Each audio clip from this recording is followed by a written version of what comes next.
Welcome to the Australia-Colombia Dialogue Podcast, where we sit down for coffee or tea with some of Australia and Colombia's biggest names in government, business, industry, academia, and more to talk about work, life, and everything that brings Australia and Colombia together.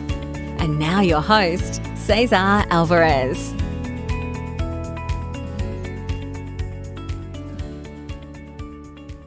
Good morning, good afternoon, and welcome to another episode of the Australia-Colombia Dialogue Podcast. I'm Cesar Alvarez, your host, and today we are honored to have a very special guest with us, Her Excellency Anna Chrisp, the Australian Ambassador to Colombia. Ambassador, thank you so much for joining us today. It's a real pleasure to have you on the show.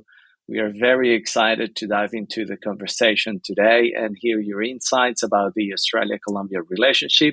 But first, Ambassador, how are you and how's your time in Colombia been so far? Good morning, Cesar. It's a pleasure to be talking to you. I am very well, thank you. I have completely fallen in love with your country, Colombia. So really enjoying my time here, and a pleasure to be on the podcast this morning, or this evening, my time here in Bogota, and in the morning over in Australia. Thank you again for joining us, Ambassador. How long have you been in Bogota? I arrived here in November 2023, so it's been about 10 months, almost a year. The time is flying past. Almost a year. That's great. Great to hear that you are now into my beautiful country. And what I would like to start with is talking about a little bit about the Colombian community here in Australia, if that's okay with you. Because as you know, there are around 25,000 Colombians living in Australia, and also more than 15,000 students that visit your beautiful country and also my beautiful country here in Australia. What do you think has attracted so many Colombians to Australia in recent years? Gosh, that's a great question. I think the Colombian community in Australia is really the bedrock of our relationship. So it's fantastic. Governments can only do so much, and it's really those human connections on both sides of the Pacific. I think a lot of Colombian students are attracted to go and study in Australia because we have a very high quality education system. They've also been able to speak, over the years to many Colombian students that have studied in Australia and hear about their experiences. I've had the wonderful opportunity here in Colombia to meet a lot of the now alumni that have come back to Colombia and tell me about their experiences in Australia, what they learned about coffee in Australia, which is always very interesting to me, given that they're often drinking Colombian coffee in a different way in Australia. The opportunities that opened up for them from learning English in Australia, from getting really high quality qualifications at many of our tertiary institutions, and bringing those skills back here to Colombia. So it's wonderful. Wherever I travel around the country, I get to meet Colombians that know someone who's in Australia or have been there themselves or have some kind of connection to Australia. And it's a really special part of the job. Yes, indeed, the cultural and the social fabric, it plays an important role for the bilateral relations. And we're coming around the 50th anniversary of the establishment of those bilateral relations. How would you describe the current state of our bilateral relationship between both countries? So we've got our 50th anniversary of bilateral relations next year in 2025. I think it's a really exciting time for the bilateral relationship. Obviously, I've just arrived here in Bogota. Colombia has just announced its new ambassador to Australia, Ambassador Diego Cadena, who'll be going over in a few weeks' time. We're both really enthusiastic and optimistic about growing the relationship. We've had a really exciting year here in Bogota. We had the Speaker of the Australian House of Representatives come and visit, have some really interesting conversations with many members of Congress here on parliamentary ties, but also on trade and investment, on education, on the energy transition, on community links, and many more things. He issued an invitation for a Colombian congressional delegation to come back and to visit Australia. So hopefully that will go forward next year.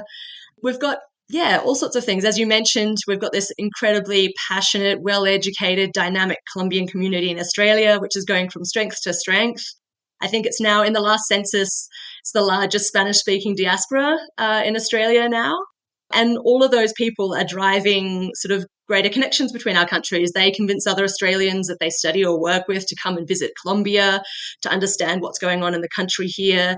They drive commercial and trade ties. People come back with interesting ideas for new businesses that they might start up here or found in both countries, or they build those connections. And so, yeah, I think it's a really exciting time. The more I'm here in Colombia and I learn about the Colombian economy and the Colombian society, I think there's a lot of natural affinities between Australia and Colombia.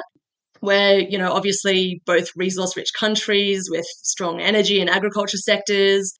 We're both working really hard to decarbonize our economies and, facing a lot of the challenges that come with the energy transition. But we're also both, two of the most biodiverse countries in the world. We share a lot of challenges, managing our environment, fighting climate change, but also things like promoting Indigenous voices, pursuing gender equality, fighting transnational organised crime. There's lots of different areas that we can really make some progress on. We've got a really good foundation, but I think we can even go further with the bilateral relationship. So yeah, I think it's an exciting time. That's good to hear, Ambassador. I know the relationship seems to have come a long way. Next year, as you mentioned, we will be celebrating 50 years of established relations between both countries. And you mentioned a couple of key areas of that relationship.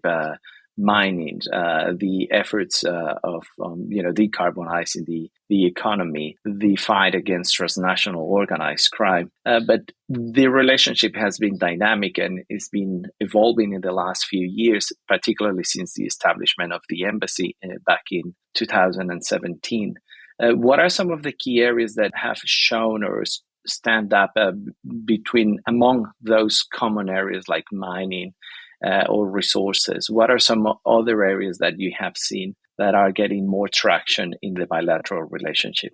So I think the growth of the education sector relationship has been really interesting in the last couple of years.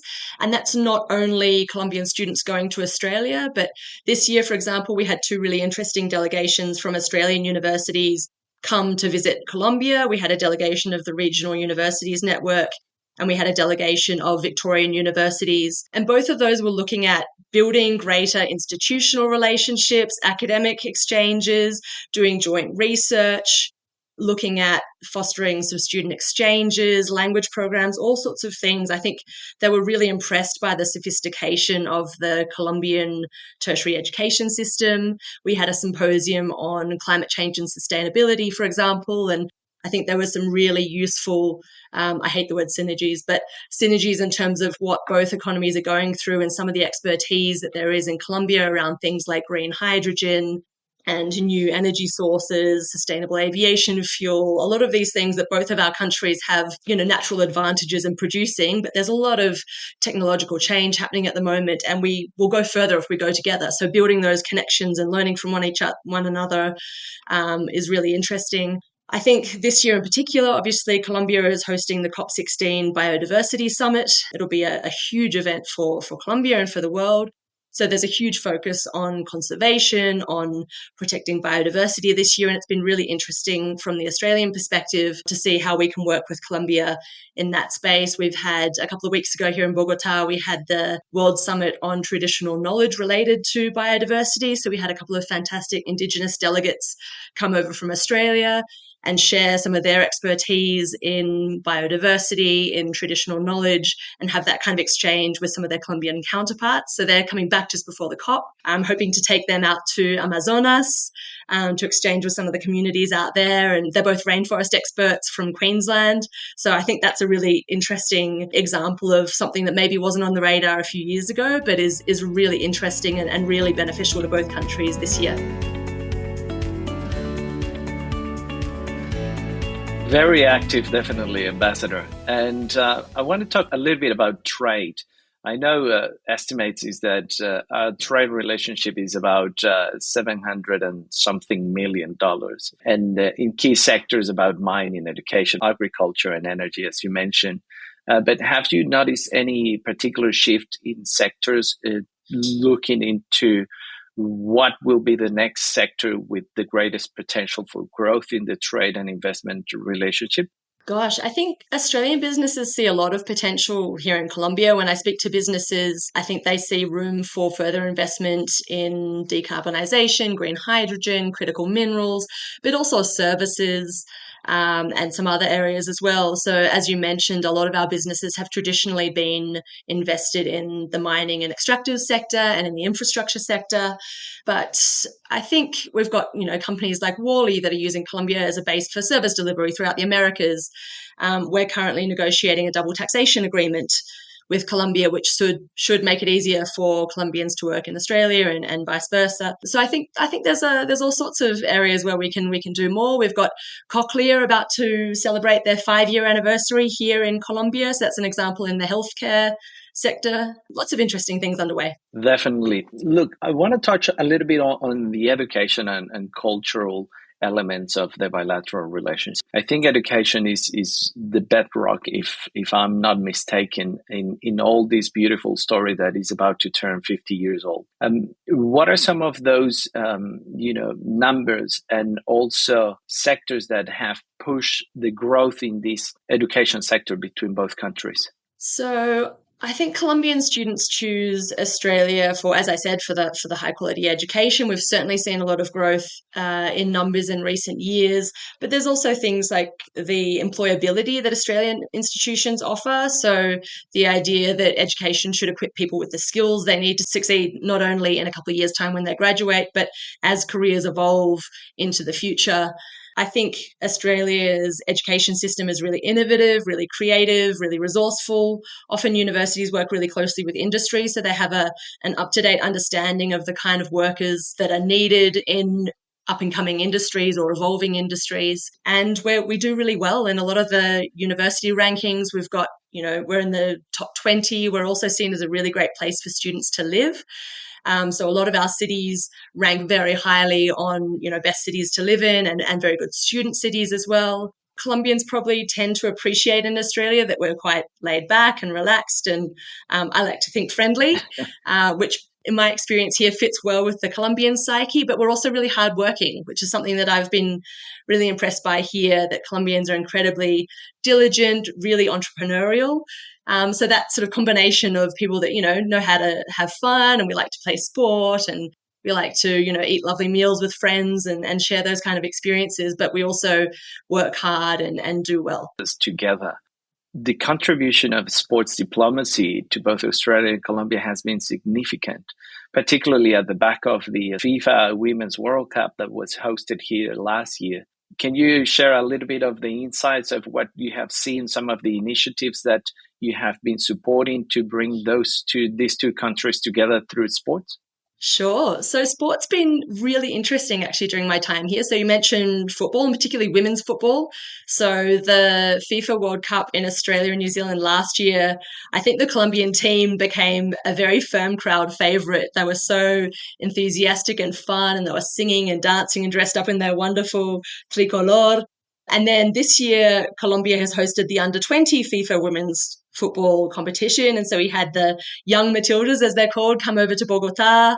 The opening game of the whole competition was Australia-Colombia, which was just fantastic. We had the whole campín full to the rafters. Everyone was singing and dancing, and it was just the most amazing ambiance. And to see that for young women's sport is just really, really, really wonderful. And so that's been a great way to, I think, introduce to a lot of Australians that, there are so many sides to Colombia that many Australians don't understand or don't necessarily think about.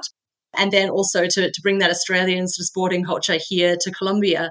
The other thing that jumps to mind is the success of AFL here in Colombia, which was certainly a big surprise to me. I came here and there are Australian football teams that have been set up here in Colombia.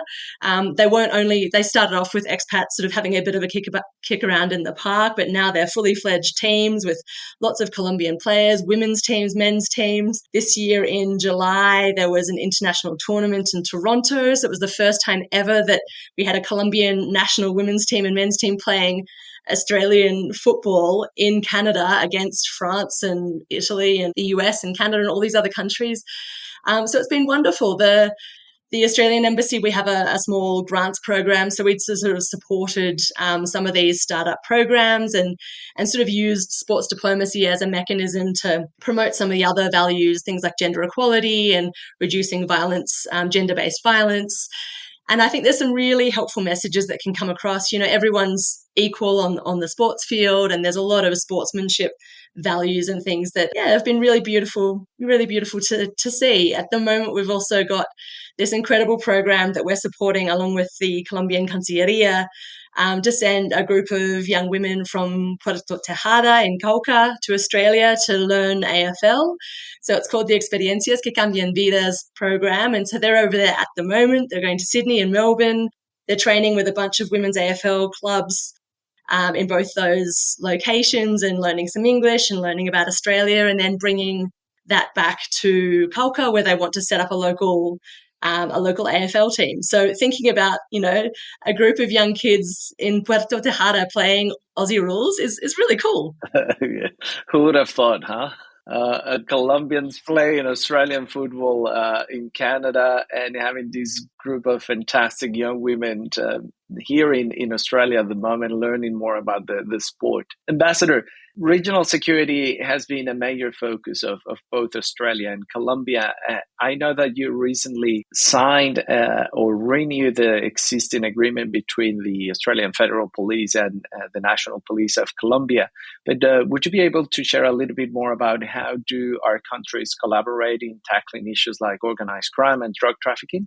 Sure. So the AFP, the Australian Federal Police, has had a presence here in Colombia for going on about 20, 25 years, I think, since the early 2000s. And they place huge value on the cooperation with the Colombian authorities, obviously with the Colombian National Police, but also with the Colombian Fiscalia, the Attorney General's Department, the Colombian Navy, and lots of the other sort of law enforcement agencies and people here. So it is a big priority for us. We work really closely on things like drug trafficking, but also human trafficking, child exploitation. So just really trying to shut down or disrupt as much as possible a lot of this organized international crime or transnational crime that has such horrible impacts both here in Colombia, but also in Australia. And Australia has also been supportive of Colombia's peace process from the very beginning.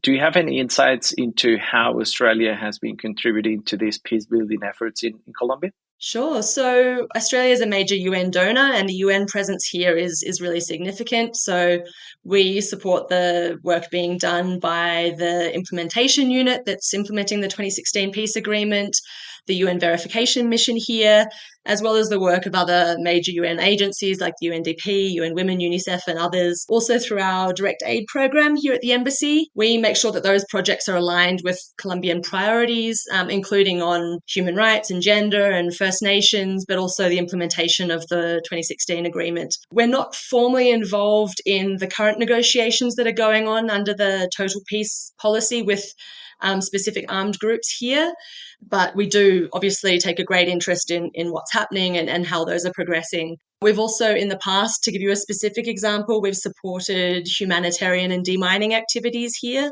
So we allocated, I think it was about $500,000 Australian dollars to support the UN Mine Action Service. So they provided technical assistance and capacity building to the Colombian mine action sector and did some demining projects around the country, which was great.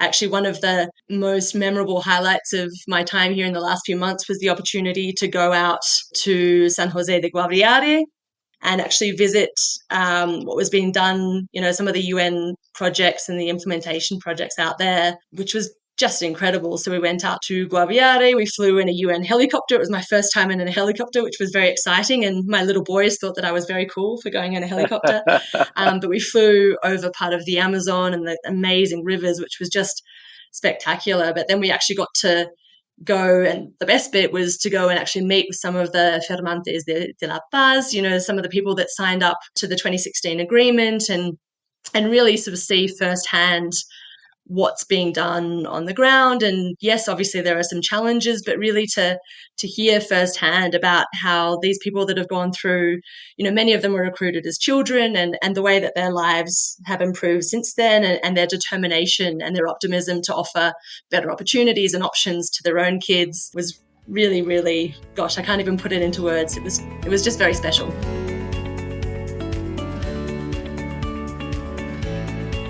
the fact that you have been able to visit that part of the country and that you have access, it reminds me how important is the environmental sustainability, which is a growing field in the relationship between both countries. And obviously, both countries, Australia and Colombia, they face unique environmental challenges. Are there any specific projects that Australia is supporting? And perhaps in the areas of gender equality, indigenous rights, human rights, that they are all interconnected with the major environmental issues that both countries are facing.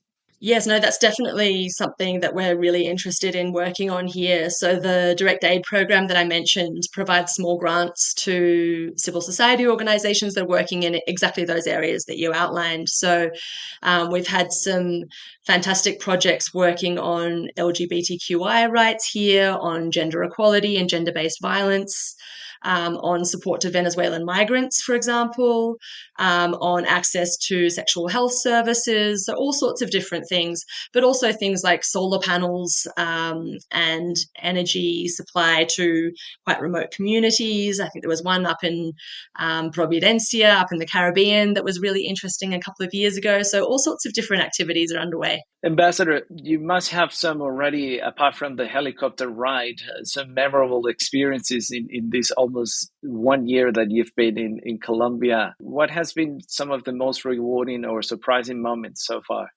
Gosh, I think the most rewarding moments have just been traveling around the country and learning about the incredible diversity here in Colombia. There are so many Colombias, learning about the culture and the history and the landscapes and meeting so many wonderful Colombians. So I went out to visit the Cubeo and Tucano indigenous communities in Valpez. I've been to Medellin, and just that whole entrepreneurial Paisa spirit is really impressive. I've been, drinking lulada down in Cali and learning about sustainable aviation fuel, or, meeting young AFL enthusiasts. So all sorts of different things. I remember coming across some Milo in a tiny store in Guaviare and thinking, gosh, there's sort of connections with Australia all over this country that you'd never really think of. So yeah, no, it's been absolutely wonderful. I had the opportunity to go up to Cartagena to the K Festival, and just the incredible offering, the cultural offering here of literature and arts and music and culture has been a really wonderful, really wonderful experience. So I've got a lot more to see, but I'm trying to tick off as many departments as I can. Let me tell you, you have been very active, and with that long list of memorable moments, I can tell that you have been very active. Looking ahead, Ambassador, what are some of the top priorities for the bilateral relationship in coming years? Good question. So I think, one of the biggest challenges for me here is having to prioritize things, because there are so many opportunities, there's so many things to do, and we have limited time and resources. So really trying to pick those areas where I think there's, as I said, natural affinities and where there's some really interesting opportunities. So I think we've covered many of them. Climate and biodiversity is one. Obviously, sort of the business and commercial ties, so infrastructure and the extractive sector. I think sustainable mining is a really interesting area that still has a lot of potential here in Colombia. The education relationship, I think, will continue to evolve. So really making sure that we're getting the most out of that relationship, and really connecting with the alumni from both sides that are still, those that come back to Colombia and those that are in Australia, to really use those people as unofficial ambassadors for Colombia in Australia and for Australia in Colombia, to really build that relationship. So there's I think there's a lot we can do here. I think energy more broadly is really interesting, and sort of decarbonisation and the energy transition. There's a lot going on in both of our countries, and it's a priority and will be sort of for the next few years. We work really closely with Colombia on a lot of multilateral issues as well. So I think, Colombia is a very proud democratic country, but it's also a country that really stands up in the multilateral system. They put their hands up to host things. They come up with creative ideas.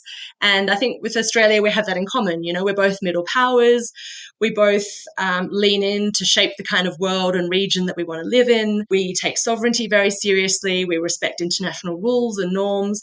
So I think there's some good opportunities to work with Colombia there to take forward our efforts sort of in the UN Peacebuilding Commission, on the UN Security Council, and things like COP16 here in Colombia. And Australia is hoping to host the COP31 Climate Summit in partnership with the Pacific in 2026. So there's a lot of exciting work to be done, I think. There is a lot of work to be done, a lot of work done.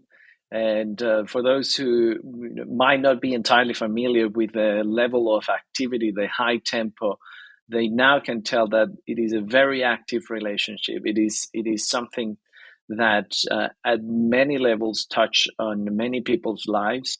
And I'm only proud to say that having an ambassador like you in Colombia, it will only make the relationship stronger and stronger. Ambassador, one last question before we finish. Next year, we will be celebrating 50 years. Are there any upcoming events, initiatives, or developments that you would like to highlight for our audience, thinking about the horizon and what comes ahead next year? Oh, well, I can't give it all away, Cesar, because we've got to keep a few surprises up the sleeve. But no, you can rest assured that we're working to have an interesting agenda of cultural and commercial and policy events next year, which will hopefully be very valued on both sides of the Pacific. I'm working very closely with the new ambassador in Colombia. We've got a whole bunch of exciting ideas. So stay tuned. Thank you. Thank you very much, Ambassador. It has been a pleasure. And as I said before, thank you very much for your fantastic work. The team that you lead there in Bogota are doing a fantastic work in the country. And we will keep looking for those events and initiatives coming in next year to celebrate 50 years of bilateral relationship. And thank you very much for your time, Ambassador. Thank you so much, Cesar. It's been a pleasure talking to you. And yes, I'm incredibly lucky. I have a fantastic team working with me here in Colombia. And yes, you can follow us on all the social media platforms and things and keep track of what we're doing here, as we do try to follow what the Colombian community is up to back in Australia. So thank you very much for the opportunity to chat to you today. Thank you, Ambassador. Thank you for listening to the Australia-Colombia Dialogue Podcast. If you like this episode, please leave a comment on our social media channels. Review the show on iTunes, Spotify, or your favorite podcast app. You can find more about the dialogue on our website, www.auscoldialogue.org. My name is Cesar Alvarez. Until the next episode.